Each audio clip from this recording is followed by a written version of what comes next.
भगवान श्री राम ने बताया कि मनुष्य को ये चार चीजें संभाल कर रखना चाहिए, बुरे वक्त में बहुत काम आती हैं। दोस्तों, कहते हैं बुरा वक्त किसी पर भी आ सकता है। कोई ये ना सोचे कि हम बहुत बड़े धनवान हैं, हमारे पास सैकड़ों साधन हैं, लोग हैं, शक्ति है, तो हमारे ऊपर बुरा वक्त नहीं आएगा। अच्छा बुरा तो जीवन का हिस्सा है। सुख दुख कर्मानुसार आते रहते हैं।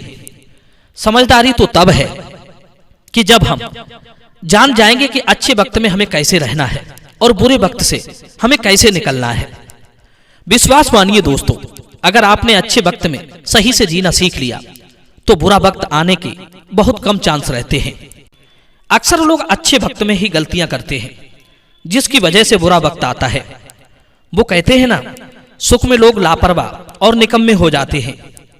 हमारी यही गलतियां हम पर बुरा वक्त ले आती हैं। पर यह भी सच है कि मनुष्य के पूर्व कर्मों से, प्रारब्ध कर्मों से हम पर बुरा वक्त आ जाता है। हर किसी के जीवन में बुरा वक्त जरूर आता है। भगवान पर भी आया था, चाहे वो भगवान राम हो या कृष्ण या भगवान परशुराम ही क्यों ना हो। महाशक्तियों से संपन्न पांडवों ने भी बुरा दिन देखा था। सबने अपने जीवन में बुरा वक्त देखा है, चाहे वो इंसान हो, दानव हो या देवता।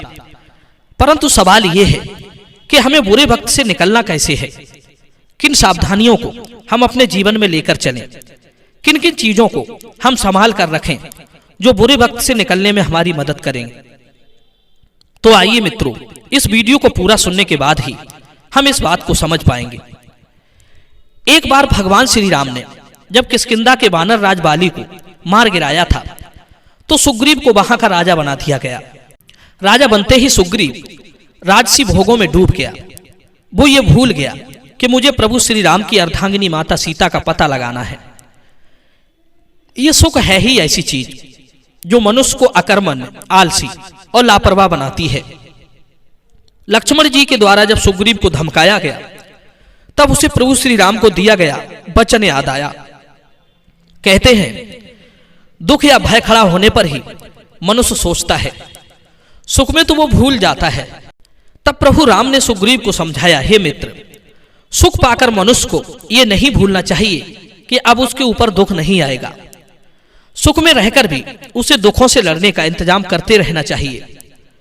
जो लोग ऐसा नहीं करते हैं वही सर्वनाश को प्राप्त होते हैं। इस विषय में मैं तुम्हें एक चिड़िया की कहानी सुनाता हूं। बहुत पुरानी बात है। किसी जंगल में एक पेड़ पर बुलबुल का घोंसला था। उसके छोटे छोटे दो बच्चे थे। बुलबुल रोजाना बाहर निकल जाती थी और चुन चुनकर अपने बच्चों को दाना लेकर आती थी। उसके दोनों बच्चे धीरे धीरे बड़े होने लगे। कुछ दिनों के बाद उसके बच्चे भी उसके साथ दाना ढूंढने के लिए जाने लगे। समय गुजरता गया। बुलबुल के बच्चे अब बड़े हो गए थे। अब वे अपनी मां पर भी निर्भर नहीं रहे थे। दोनों अकेले ही भोजन के लिए चले जाते थे। एक दिन की बात, बुलबुल के दोनों बच्चे भोजन के लिए बाहर गए हुए थे। दाना ढूंढते ढूंढते एक बच्चे को बहुत कीमती मोती मिल गया। उसने अपने भाई से कहा, देखो भाई, मुझे ये क्या मिला है। लगता है ये कोई बहुत ही काम की चीज है। हमें इसे मां के पास ले चलना चाहिए। तब बुलबुल का दूसरा बच्चा बोला, अरे भैया, ये हमारे किसी काम की चीज नहीं है। इससे हमारे पेट की भूख नहीं मिटेगी।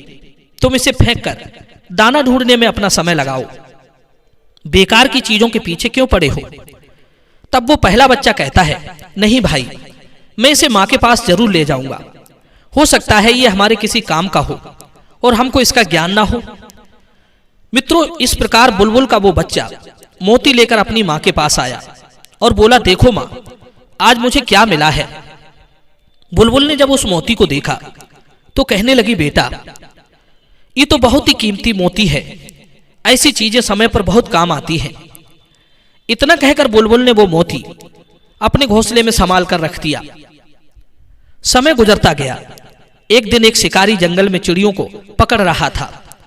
उसने एक जगह पर बहुत से दाने बिखेर दिए और वहीं पर अपना जाल बिछा दिया। दाने के लोभ में पक्षी आकर शिकारी के जाल में फंसने लगे। बुलबुल के दोनों बच्चे भी उस जाल में फंस गए। अब क्या किया जाए? सारे पक्षी शिकारी के जाल से आजाद होने के लिए छटपटाने लगे। तब एक मैना बोली, भाइयों, मेरी समझ में तो ये आ रहा है कि हम सबको मिलकर शिकारी से प्रार्थना करनी चाहिए कि वो हमें जाल से आजाद करते, क्योंकि हमारे छोटे छोटे बच्चे घोंसले में हमारा इंतजार कर रहे हैं। हो सकता है कि वो तरस खाकर हमें छोड़ दे। तब तोता बोला, अरे मैना, आपको लगता है कि वो हम पर तरस खाएगा? अगर इसके दिल में रहम होता तो वो भला हमें जाल में क्यों फंसाता? हाँ, एक तरीका है, यदि हमें उसे कोई लोभ लालच दें तो हो सकता है कि वो लालच में आकर हमें छोड़ दे। तब कबूतर बोला, मित्र, परंतु हमारे पास ऐसी कोई कीमती चीज नहीं है जिसका उसे लोभ दिखाया जाए। तब बुलबुल का बच्चा बोला, भाइयों, हमारे पास तो एक कीमती चीज है, परंतु वो मेरी मां ने हमारे घोंसले में छुपा कर रखती है। यदि वो मोती शिकारी को दिखाया जाए तो शिकारी हमें छोड़ सकता है। अब समस्या यह है कि वो मोती लाएगा कौन? कौन हमारी मां को जाकर ये खबर सुनाएगा? हम सब तो जाल में फंसे हुए हैं। तभी उन्होंने देखा कि एक कबूतर अभी भी आजाद बैठा था।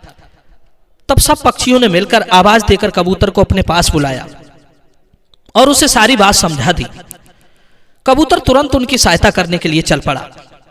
उड़ता उड़ता वो बुलबुल के पास आया और उसे पूरी बात बताई कि अन्य पक्षियों के साथ आपके दोनों बच्चों को भी शिकारी ने अपने जाल में फंसा लिया है। तुम शीघ्र उस कीमती मोती को लेकर मेरे साथ चलिए और शिकारी को इस मोती का लालच देकर पक्षियों को जाल से आजाद कराइए। अब तो बुलबुल बिना देर किए कबूतर के साथ चल पड़ी। इधर शिकारी पक्षियों को पकड़ने के लिए अपने जाल के पास पहुंचा।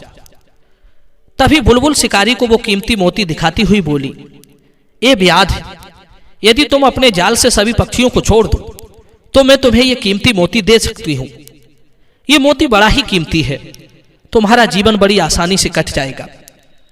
शिकारी ने जब उस मोती को देखा तो उसकी आंखें चमक उठी। सोचने लगा, सचमुच ये तो बड़ा ही कीमती है। शिकारी कहने लगा, ये बुलबुल, अगर तू ये मोती मुझे दे दे तो मैं सभी पक्षियों को आजाद कर सकता हूं। बुलबुल ने भी बड़ी समझदारी से काम लिया।